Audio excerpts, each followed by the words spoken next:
மாட மாளிகைகளை விரும்புவார்கள். கோபுரங்கள் மாளிகைகளை அதிகமாக விரும்புவார்கள். சொன்னார்களே முஹம்மது நபி ஸல்லல்லாஹு அலைஹி வஸல்லம் அவர்கள், கடைசி காலத்திலே இரும்புக்கும் மண்ணுக்கும் அதிகமாக மக்கள் செலவு செய்வார்கள். அந்த நேரத்திலே ஈமானுடைய சோதனை அதிகமாகிவிடும், தக்வாவுடைய சோதனை அதிகமாகிவிடும். மனிதர்களுக்கு மத்தியிலே எப்பொழுதும் இந்த துனியாவுடைய நிலைமைகள் அதிகமாகின்ற போது அவனுக்கு 2 சோதனை ஏற்படுகிறது. ஒன்று ஈமானுடைய சோதனை, 2வது தக்வாவுடைய சோதனை. சில நேரத்திலே சந்தர்ப்பத்திலே அல்லாஹுவை பயப்படாமல் கண்ணை மூடிக்கொண்டு என்ன செய்வான்? அது ஹலாலோ ஹராமோ செய்து போடுவான். ஈமான் இருக்கிறதே, என்ன செய்யலாம், அது என்ன நடந்தாலும் பரவாயில்லை, என்ற வேலை முடியணும் என்று ஈமான கூட வித்து போடுவான்னு சொன்னான். அப்படி ஒரு காலம் இந்த காலம் நாம் பார்க்கிறோம்.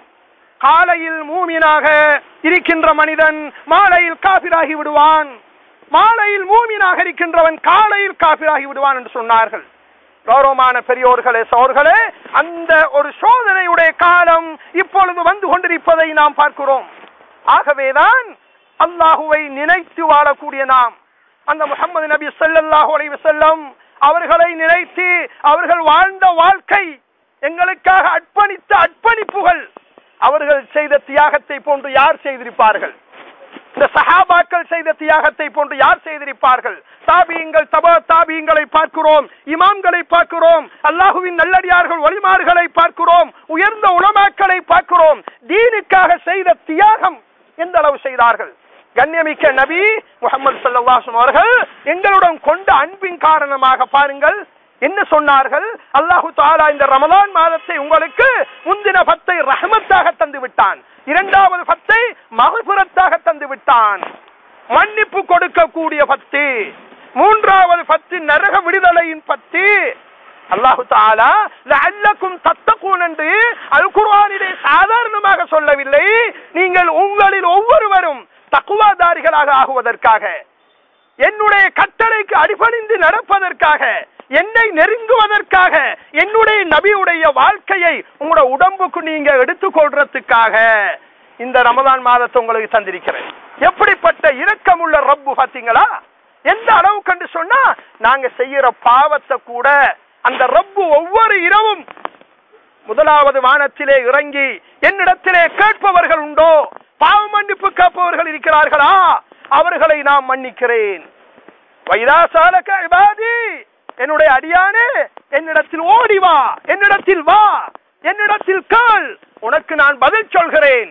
உன்னை நான் அழகாக வாழ வைக்கிறேன், சந்தோஷமாக நான் வாழ வைக்கிறேன். என்ன பாவம் செய்த போதிலும் என்னை நெருங்குவாயாக, என்னுடன் நீ கேட்டு என்னுடன் நீ சண்டை போடு, யாரோடையும் சண்டை போட போகாது, என்னோட நீ போராடு. யா அல்லாஹ், நான் உன்னுடைய அடியான், நான் குற்றம் செய்திருக்கிறேன், விபச்சாரம் செய்திருக்கிறேன், மது அருந்திருக்கிறேன், போதை வஸ்துக்களை குடித்திருக்கிறேன், அல்லது களவெடுத்திருக்கிறேன், அல்லது வியாபாரத்திலே ஹராம் ஹலால் பார்க்காது நான் நடந்து விட்டேனே ரப்பே, என்னை மன்னிப்பாயாக என்று என்னிடத்தில் நீ கேள், உன்னை நான் மன்னிக்கிறேன் என்று சொல்கிறான். அவ்வளவு தூரம் எங்களுடன் அன்பும் பாசமும் இரக்கமும் உள்ள அந்த ரப்பு எங்களை அழைக்கிறான். நல்லா நினைச்சு பாருங்க, கல்பு சம்பந்தப்பட்ட விஷயம் இது, ரூஹ் சம்பந்தப்பட்ட விஷயம் இது. ஏனென்று சொன்னா, உடம்பு இருக்கல்ல, உடம்புல உள்ள ஊத்தைய தேய்க்கிறதுக்கு தும்பால தேய்க்கிறான் ஊத்த போறதுக்கு, அல்லது சோப்பை போட்டு தேய்க்கிறான், உடம்புல சோப்பை போட்டு அது உடுப்ப கூட என்னென்னமோ போட்டு கழுவி முடிக்கிறோம். நாங்க வாஷ் பண்றோம், மிஷின்ல போட்டு அழகா இருக்கணும், வெள்ளையா இருக்கணும், மனமா இருக்கணும் என்று என்னென்னமோ ஆண்களும் பெண்களும் பூசுகிறார்கள். கல்பு சுத்தமா இருக்கா? கல்பு சுத்தமா இருக்கா? இந்த உடம்பு என்ன செய்ய? இந்த உடம்புல உள்ள ரூஹு போயிட்டு சொன்னா இதுதான் ஹாலாத்து, கொண்டு வந்து வச்சு போட்டு போயிடுவாங்க, இதுதான் ஹாலாத்து. ஆனால் அந்த ரூஹ் இருக்கிறது, அந்த ரூஹுக்கு நாங்க ஒழுங்கான சாப்பாடு கொடுக்கணும். என்ன சாப்பாடு கொடுப்பது? ஹலால் ஹராம் பேணி நடப்பது. ஈமான குவத்தாக்குறதுக்கு எங்களோட வாழ்க்கையில நாங்க அமல் செய்கிறது, சொல்கிறோம், நோன்பு பிடிக்கிறோம், ஹஜ் செய்கிறோம், நாங்க ஜகாத்து கொடுப்பது வசதி இருந்தா கொடுக்கிறோம், சதகா கொடுக்கிறோம். அதிகமாக நாங்க ஸலவாத் ஓதுவது, ஜிக்ர் செய்வது, தஸ்பீஹ் செய்வது, உயர்ந்த நல்லடியார்கள் காட்டின சில வழிமுறைகளை கொஞ்சம் தேடி பார்க்கிறது. ஏன் தெரியுமா? இந்த ஞானத்தில இருந்தாங்க சொல்லுவாங்களே பெரியோர்கள், தன்னை மறந்து அல்லாஹ்வோட போராடுறாங்க. என்னத்துக்கு தெரியுமா போராடினாங்க? இந்த உள்ளம் சுத்தமாகிறதுக்காக, உள்ள சுத்தப்படுத்துறதுக்கு தான். அது அஃப்லஹ மன் ஸக்காஹா, உள்ளத்தை சுத்தப்படுத்தியவன் தான் உயர்ந்தவனாக மாறுகிறான். அவனுக்கு அல்லாஹ்வுடைய அச்சம் வரும், பயம் வரும். என்ன செய்ய போனாலும் மௌத்திருக்கிறது, இது பாவம், இது நஷ்டம், இது அநியாயம், இது அக்கிரமம் என்கிறது விளங்கும். உள்ளம் ஊத்தையா இருந்தா ஒன்றும் விளங்காது.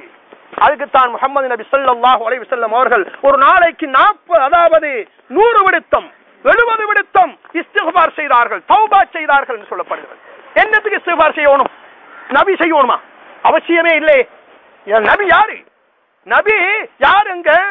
பரிசுத்தமானவங்க. எங்கட தலைவர் முஹம்மது நபி ஸல்லல்லாஹு அலைஹி வஸல்லம் அவர்கள் யாராவது சொல்லேனுமா என்னமாவது பாவம் செஞ்சாரண்டி அல்ல குத்தம் செஞ்சாரு சொல்லேனுமா? வாங்க பாப்போம், சொல்லுங்க பாப்போம். யாராவது யாருக்கும் சொல்லேலாது. அல்லாஹ் தஆலா கரெக்டர் கொடுத்திருக்கிறானங்க.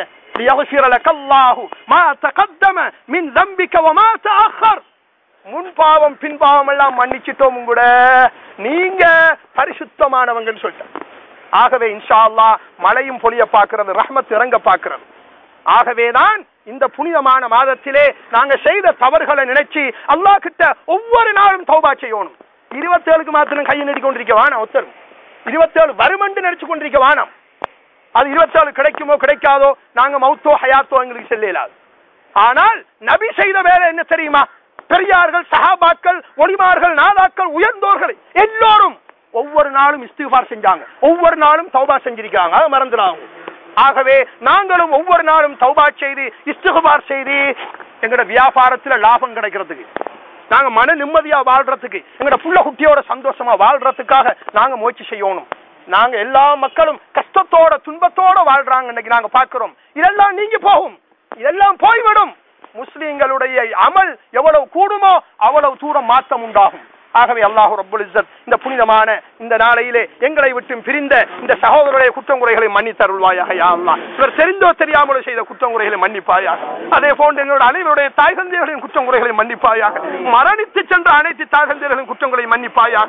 எங்களை பாலூட்டி சீராட்டி வளர்த்தவர்கள் ரஹ்மானே அவர்கள், அந்த தாய் தகப்பர்களை மன்னிப்பாயாக. எல்லா கபராளிகளையும் மன்னித்தருள்வாயாக. இந்த புனிதமான மாதத்திலே நீ நரக விடுதலை கொடுக்கிறாய் ரஹ்மானே. அந்த நரகத்துடைய கதவை பூட்டி வைத்திருக்கிறாய் ரஹ்மானே.